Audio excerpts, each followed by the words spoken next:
लेकिन डॉक्टर धालीवाल, आपको भी ऐसे सवालों का सामना करना होता है कि बच्चों को वैक्सीन दें कि नहीं दें? बहुत मतलब कि पेरेंट्स वैसे तो क्वेश्चन आजकल ये कर रहे हैं कि वैक्सीन कब आएगी.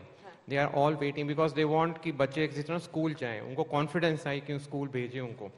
बट कई पेरेंट्स होते हैं, उनको यही क्वेश्चन लगता है कि वैक्सीन इज़ अननेसेसरी क्योंकि बच्चों में इन्फेक्शन माइल्ड है. बट बिलीव मी, कुछ इन्फेक्शंस कोविड के अंदर बच्चों के अंदर सीरियस भी होते हैं.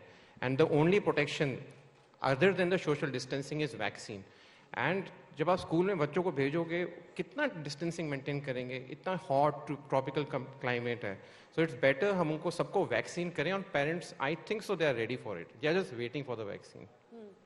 लेकिन हेजिटेंसी अगर अडल्ट्स में है तो बच्चों के लिए तो होगी ही. 100% hesitancy. There is a group, I think so, of parents who feel कि नेचुरल रहना चाहिए, we should be expose to natural infection. But अगर आप देखें, अब India is right now standing because of the vaccination drive.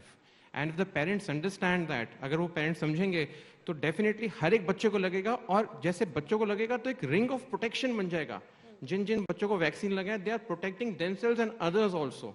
And I think so the children nowadays more than 12, they are definitely asking their parents कि पापा मुझे कब vaccine लगेगी.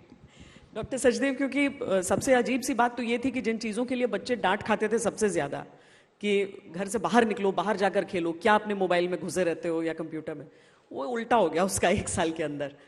और अब वो समय आया है. क्या इस हेजिटेंसी को आप एक खतरा देख रहे हैं कि हो सकता है कुछ लोग हेजिटेट करें कि बच्चों पर कैसे वैक्सीन? हेजिटेंसी एक बहुत नेचुरल चीज़ है, एक बहुत नेचुरल रिएक्शन है पेरेंट्स का. बिकॉज वैक्सीन्स जो अभी तक हमारे पास एफिकेसी है, जो प्रूवन एफिकेसी है, वो एडल्ट्स का डेटा है सारा, बच्चों का डेटा नहीं है.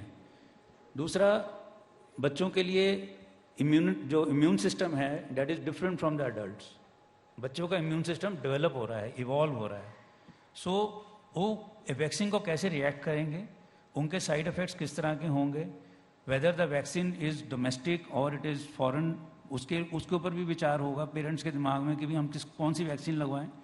एंड देन उसके बाद इमीडिएट कोई प्रॉब्लम ना हो, लेकिन लॉन्ग टर्म आउटकम्स हमारे पास किसी के भी नहीं है. इवन एडल्ट वैक्सीन के भी we don't have long term outcomes की लॉन्ग टर्म साइड इफेक्ट्स क्या हैं. और बच्चों के लिए, बच्चे ग्रो कर रहे हैं, डेवलप कर रहे हैं, ब्रेन डेवलप कर रहा है, ऑर्गन सिस्टम बॉडी के डेवलप कर रहे हैं, उनके ऊपर क्या इफेक्ट होगा, nobody knows about it. So hesitancy तो I think it's a very natural thing. But हम लोग पीडियाट्रिशियंस, जिनका सबसे ज़्यादा कॉन्टैक्ट पेरेंट्स और चाइल्ड के साथ है, it is our moral duty कि हम उनकी हेजिटेंसी को कम करें. उनको जितनी नॉलेज अभी तक हमारे पास है उसको उनके साथ शेयर करें, उनको समझाएं कि ये यूजफुल रहेगा. बच्चे को डायरेक्टली भी, जैसे डॉक्टर मलिक ने कहा, डायरेक्ट कोरोना इन्फेक्शन से भी बचाएगा, MIS-C से भी बचा सकता है, and then transmission to the elders in the family, उनको भी बचाएगा. So direct benefit and indirect benefit दोनों मिलेंगे. सो ये अच्छा रहेगा. क्योंकि एक तो कंटेजियस डिजीज, दूसरा बच्चे को अगर घर में होगा तो ऐसा थोड़ी है कि माँ छोड़ देंगी या पिता छोड़ देंगे कि इसको आइसोलेट किया जाए. बच्चों को आप आइसोलेट नहीं कर सकते, इसीलिए वैक्सीन तो सबसे ज्यादा जरूरी है. डॉक्टर मलिक, एक तो 12 से 18 की एज ग्रुप का वैक्सीन ट्रायल्स चल रहा है, पर उससे छोटे बच्चों का क्या? देखिए, बच्चों के अंदर हम जब भी ट्रायल करते हैं तो इनको हम एस्केलेशन ट्रायल्स कहते हैं. जैसे बच्चों के एज ग्रुप्स को हम 3 में डिवाइड कर देंगे, जैसे 2 से 6 का ग्रुप कर देंगे, 7 से 11 का कर देंगे और 12 से 18 का कर देंगे. यूएस में भी जो ट्रायल्स हुए हैं, फाइजर के भी जो ट्रायल्स हुए थे, वो इनिशियली हुए थे 16, 17, 18 साल पे, उनको अप्रूवल दिया. उसके बाद 12, 13, 14 के. तो धीरे धीरे करके वो हम छोटे बच्चे, क्योंकि छोटे बच्चे ज़्यादा सेंसिटिव हैं, ज़्यादा उनमें साइड इफेक्ट्स हो सकते हैं, तो ये बड़ों के ट्रायल्स की तरह नहीं होते हैं. बड़ों और बच्चों के ट्रायल्स में ये थोड़ा सा फर्क रहता है कि हम लोग इनको जो है एक स्टैगर्ड वे में करते हैं, 3-3, 4-4 साल के वो करके ट्रायल्स करते हैं, ताकि वो सेफ्टी प्रोफाइल आती रहे. अब जहाँ तक हिंदुस्तान का तल्लक है, 12 साल से जो बड़े बच्चे हैं उनके जो है जो जाइडस कैडिला है, that is very safe. Zydus Cadila ने जो अपना जो वो किया है, वो 28,000 जो फेज 3 क्लिनिकल ट्रायल था, 28,000 लोगों को उन्होंने लिया है, और उसके बाद भी जो ट्रायल्स हुए हैं, तो इसकी जो सेफ्टी प्रोफाइल है 12 साल से ऊपर जो है वो एस्टेब्लिश हो चुकी है, चाहे वो फाइजर वैक्सीन है. अगर हम विदेशों की बात करें, तो अगर हम स्पेन की बात करें, तो ऑलमोस्ट 50% जो किशोरावस्था में बच्चे हैं उनको वैक्सीन लग चुकी है, दोनों डोज लग चुकी हैं. तो ये जो फाइजर की वैक्सीन है that is prove to be very 15 plus efficient. कह रहे हैं। 50 हाँ। तो इसी तरह से अगर इटली की बात करें तो 39% को लग चुकी है जो बच्चे किशोरावस्था में हैं। तो उन्होंने फाइजर वगैरह लेके तो ये वैक्सीन लगा दी हैं।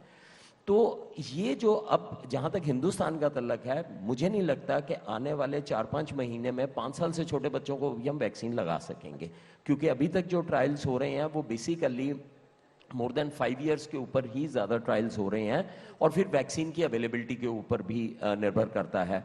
लेकिन हैविंग सेड दैट, एक चीज़ बड़ी क्लियर है कि वैक्सीन के जो साइड इफ़ेक्ट्स जिस तरह से एडल्ट्स में बिहेव किया वैक्सीन ने, लाइकली है कि साइड इफ़ेक्ट्स के हिसाब से बच्चों में भी वही बिहेवियर रहेगा, और ये भी लाइकली है कि प्रोटेक्शन रेट भी वही रहेगा। जिस वैक्सीन का प्रोटेक्शन रेट लगभग 70% है या 67% है, सेम वैक्सीनेशन का प्रोटेक्शन रेट बच्चों के अंदर भी वही रहेगा। सिर्फ यही है कि हमारे को अथॉरिटी से अब नोट लेने की आवश्यकता है कि ये जो वैक्सीन्स के जैसे से ट्रायल्स आ जाएंगे, कोवैक्सीन के ट्रायल शुरू हो गए थे मई में, उनकी अब सारी रिपोर्ट्स आ रही हैं, तो संभवतः मुझे लगता है कि इस महीने से बच्चों की वैक्सीन शुरू हो जाएगी। और ये एक बड़ा इंपॉर्टेंट इशू भी है, अगर बच्चों को हम वैक्सीनेट नहीं करेंगे और सारे एडल्ट पॉपुलेशन को वैक्सीनेट कर देंगे तो खुदा नहीं खास्ता अगर थर्ड वेव आएगी तो वो बच्चों की तरफ भी रुख कर सकती है। तो ये एक इंपॉर्टेंट इशू।